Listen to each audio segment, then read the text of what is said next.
ನೋಡ್ರಿ ಏನ್ ಮಾಡೋದ್ರಿ ನಮ್ ಭಾರತ ಸರ್ಕಾರದಾಗ ಬಿಜೆಪಿ ಸರ್ಕಾರ ಏನ್ ಮಾಡೈತಂದ್ರ ಬಡವ್ರ ಹೊಟ್ಟೆ ಮೇಲೆ ಹೊಡೆಯುವಂತ ಕೆಲಸ ಮಾಡತೈತಿ.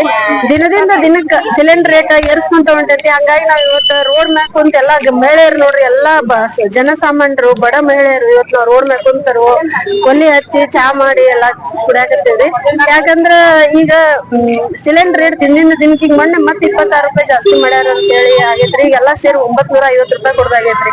ಈಗ ಏನಂದ್ರ ದಿನಗೂಲಿ ಕೆಲಸ ಮಾಡೋ ಹೆಣ್ಮಕ್ಳು ಇರ್ತಾರ, ಅವ್ರು ಮುಂಜಾನೆಯಿಂದ ಸಂಜೆ ಮಟ ದುಡ್ದು ಸಂಜೆ ಕಡೆ ಬಂದು ಅದೇ ದುಡ್ಡಿನಿಂದ ಹೊಟ್ಟೆ ತುಂಬಿಸ್ಕೊಳ್ಳುವಂತವ್ರು ಇದಾರ. ಇಟ್ಟಂತ ಟೈಮ್ ಒಳಗ್ 1000 ರೂಪಾಯಿ ನಾವ್ ಬರೀ ಸಿಲಿಂಡರ್ಕ ಕೊಟ್ರ ಮತ್ತ ತಿನ್ನೋದೇನ್ರಿ? ಹಂಗಾಗಿ ಅಷ್ಟ ಅಲ್ಲ, ಪ್ರತಿಯೊಂದು ದಿನಸಿ ಸಾಮಾನುಗಳು ತಗೋರಿ, ಅಕ್ಕಿ ಆಯ್ತ, ಪೆಟ್ರೋಲ್, ಡೀಸೆಲ್ ಟೋಟಲ್ ಎಲ್ಲಾ ಏನಿದ್ರು ಪ್ರತಿಯೊಂದು ರೇಟ್ ಅನ್ನು ಈ ಕೇಂದ್ರ ಸರ್ಕಾರ ಎಲ್ಲಾ ಏರ್ಸ್ಕೊಂತ ಹೊಂಟೈತಿ. ಹಂಗಾಗಿ ಬಡವರ ಪರಿಸ್ಥಿತಿ ಬಹಳ ಕೆಟ್ಟಾಗೈತಿ.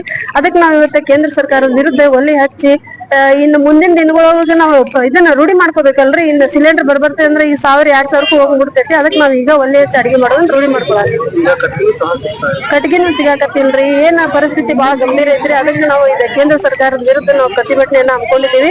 ಮತ್ತೆ ಮನವಿನೂ ಮಾಡ್ಕೋತೀವಿ, ಸಿಲಿಂಡರ್ ರೇಟ್ ಅನ್ನ ಕಡಿಮೆ ಮಾಡ್ರಿ, ಮತ್ತ ಇದರಿಂದಾಗಿ ಬಡವರಿಗೆ ಬಹಳ ತೊಂದರೆ ಆಗತೈತೆ ಅಂತ ನಾವು ಮನವಿ ಮಾಡ್ತೀವಿ.